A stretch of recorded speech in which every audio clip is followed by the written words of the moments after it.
지루해도 시청하면 늘어가는 코인 경제 지식 출발! 안녕하세요, 찰리브라입니다. 간밤에 나온 뉴스들, 오늘은 임팩트 있는 뉴스는 없습니다. 그냥 짤막짤막한 뉴스들을 그냥 이렇게 연결해서 스토리라인을 형성해서 이제 말씀드리려고 하는데, 일단은 코인데스크의 FTX 붕괴로 인해서 글로벌 암호화 규제성이 필요성이 강조됐다. 이거는 이미 다 예측돼 있는 거고, 이 규제안이 나옴으로써 결국에는 가상자산 시장의 제도권 수용이라는 어떤 그 단어가 2023년에는 아마 이게 핵심 아젠다로 가상자산 시장에 아마 등장을 할 거고, 이것으로 인해서 아마 우리가 원하는 아마 그런 흐름이 펼쳐지지 않을까 조심스럽게 이제 저도 예측을 합니다. 자, 그걸 일단 말씀드리고, 또 하나는 코인데스크 이게 나왔는데 아마 이 기사를 아마 여러분들 이미 보셨을 거고 전 세계 사람들이 가장 많이 읽은 것 같아요. 제가 봤을 때는. 여기도 보면 코인데스크는 가상자산 시장에서 주류 미디어 중에 미디어인데 거기서 가장 많이 읽은 기사가 이거거든요. 비트코인 캐시, 이더리움 클래식, XRP, 스텔라 루멘, 코인베이스 월렛에서 지원을 종료한다라는 기사예요. 이 기사를 보고 아마 식겁하신 분들이 아마 상당히 많을 것 같아요. 자, 그래서 찾아보신 분들도 있을 거고, 이런 얘기가 있어요. 가장 인기 있는 두 암호화폐 비트코인과 이더리움의 포크 버전인 BK와 EK는, 이더리움 클래식은 5년 전에 발행된 이후에 전체 암호화폐 시장에서 점유율이 상당 부분 잃었다. 아주 부정적인 그런 문장이 여기 들어가 있고, 코인데스크는 코인베이스에 코인데스크가 이제 질문했는데 이 논평에 관해서 설명을 안 해줬다, 거부했다라고 해서 이것으로 그냥 설명 없이 그냥 일축해서 끝났습니다. 근데 제가 말씀드리고 싶은 건 괜찮을 것 같은데요. 괜찮습니다. 자, 이렇게 부정적인 기사가 나왔을 때 이거를 그대로 해석하는 거는 아마 뒤통수를 맞지 않을까. 그리고 CME 그룹의 세 가지 새로운 딥바이, 요율 및 지수에 대한 CF 벤치마크와 팀 구성 이런 얘기가 있어요. 그래서 이걸 보면서 가상자산 시장에서는 우리는 숫자를 보고 모든 것을 판단하지만, 제가 누누이 말씀드리지만 이 시장을 조성하는 자들, 그리고 전 세계 금융시장을 움직이는 글로벌 리스트란 사람들은 계속해서 가지치기를 하고 있고 구조를 형성하고 있는 단계입니다.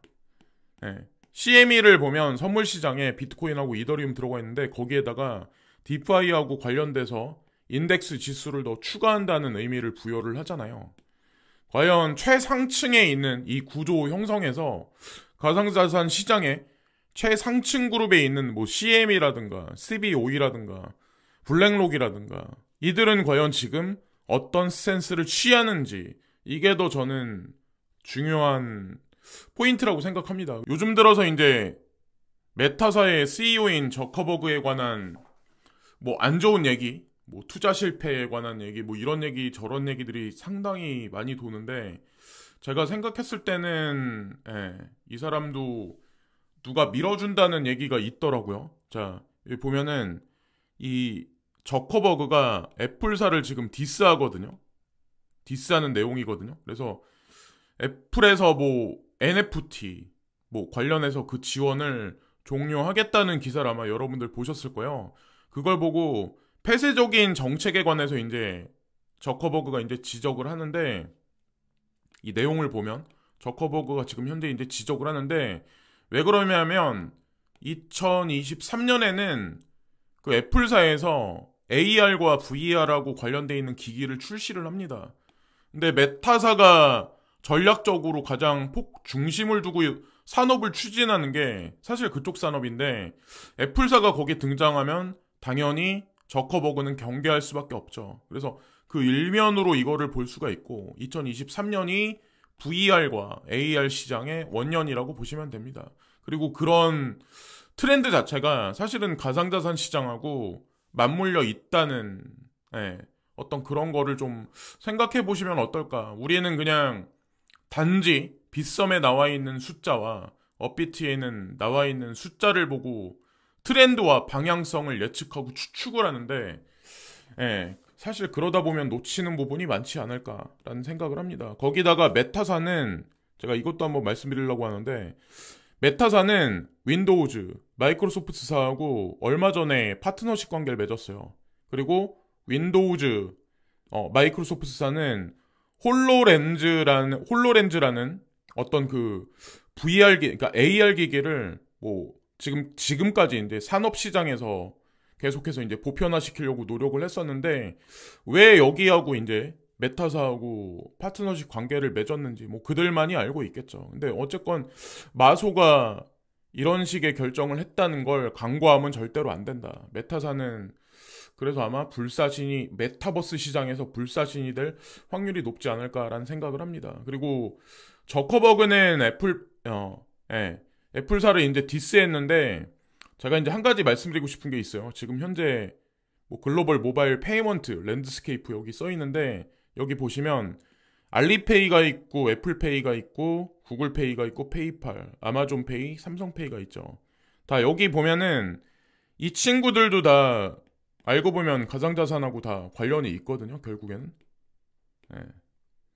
뭐 지금 비트코인이 여기 들어가거나 우리가 투자하고 있는 코인이 여기서 뭐 CBDC라든가 스테이블 코인이라든가 여기서 교환과 거래가 이루어지지 않지만 향후에는 분명히 여기과 관련이 있을 겁니다. 한국 같은 경우 카카오페이, 뭐 라인페이, 중국은 위챗페이, 그런 것들이 다 개별적인 것 같지만 궁극의 최종에는 다 직접적으로 연결 구도를 형성하지 않을까. 근데 주목해야 될 부분이 페이먼트 시장에서 알리페이가 1위, 압도적으로 1위 자리에 있다는 거.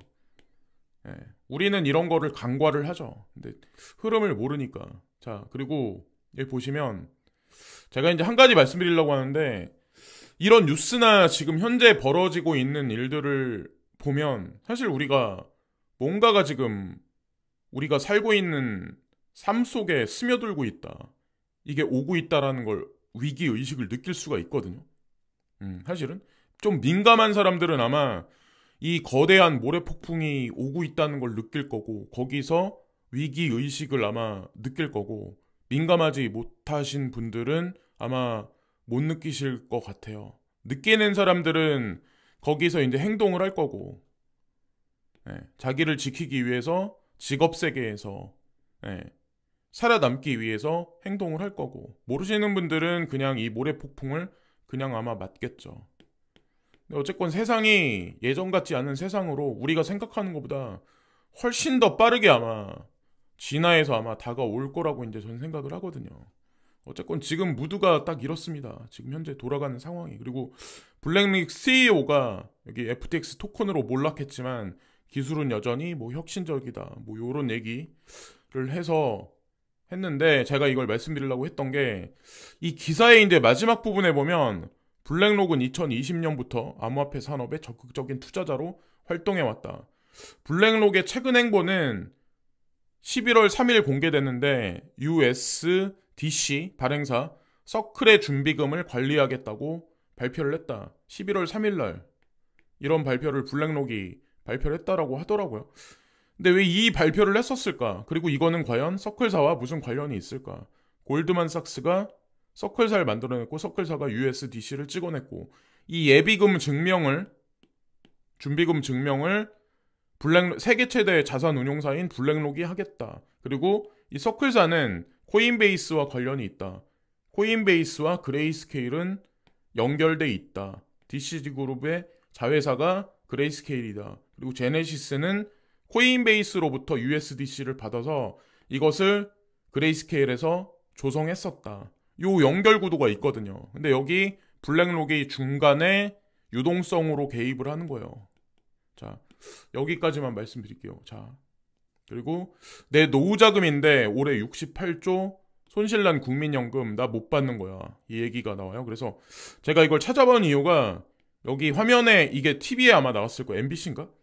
마이너스 7.06% 손실 났다라는 얘기가 있더라고요. 근데 제가 이걸 말씀드리려고 하는 이유가, 뭐 손실 났으니까 어쨌건 중요한 거는 젊은 세대일수록 이거를 못 받아 먹을 확률이 높고, 설상 나중에 향후에 받는다고 하더라도 인플레이션 대비해서 아주 허접한 금액이 될 확률이 높습니다. 예를 들어서 누군가가 40만 원, 한 달에 40만 원 낸다, 아니면 누군가가 100만 원 낸다, 한 달에. 나중에 이 금액만큼 나중에 나이가 먹어서 이걸 타려고 할 때 이 돈이 과연 얼마만큼 값어치가 있을지. 차라리 우리는 이런 생각 하잖아요. 차라리 안 내고 안 받겠다라는 생각을 하잖아요. 근데 내년 아마 3월이 될 거예요. 3월 달이나 4월 달 정도 될 텐데 아마 1%씩 올릴 겁니다. 예. 근데 이게 1% 한 번 올리고 멈추는 게 아니라 지속적으로 계속 올릴 확률이 높습니다. 이걸 파산 안 시키기 위해서는 어쨌건 흐름이 그렇다는 거. 그리고 가계빚 사상 첫 9천만 원대 평균적으로 갭 투자 20대가 가장 빚이 많대요. 41%로 폭증했다.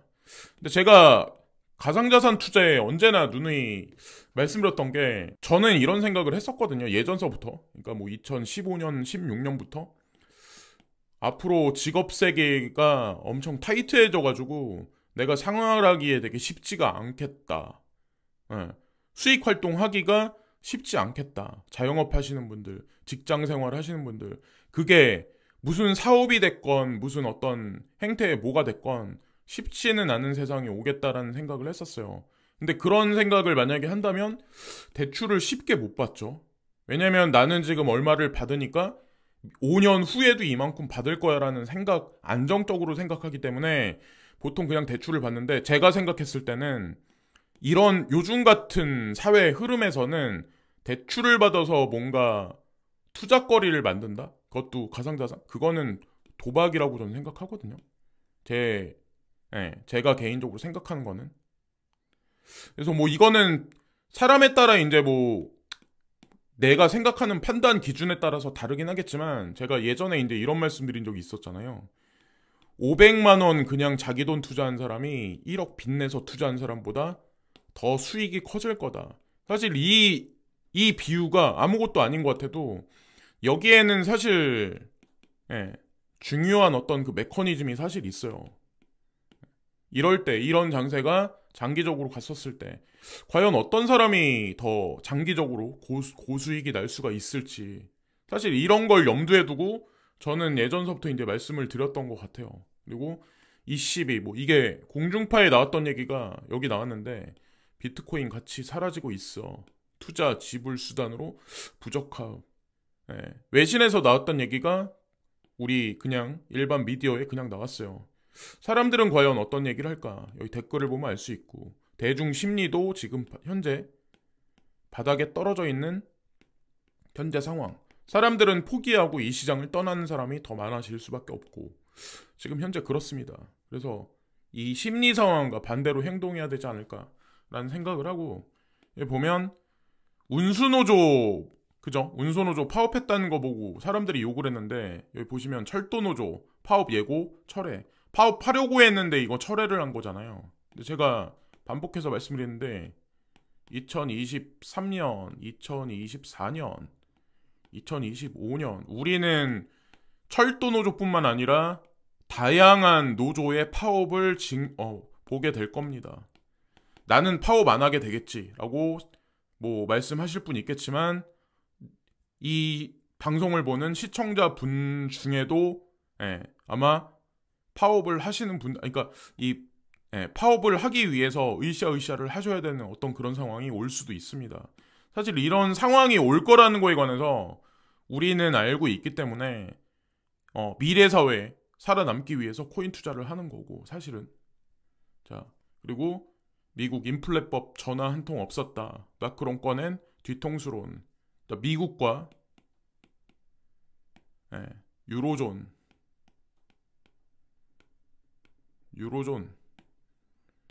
이게 상생의 구도인지 독일이 얼마 전에 그리고 마크롱 대통령은 이미 내년 1월 달에 중국을 방문하기로 이미 날짜까지 정해져 있는 걸로 알고 있거든요. 이런 와중에 이런 뉴스가 나왔어요.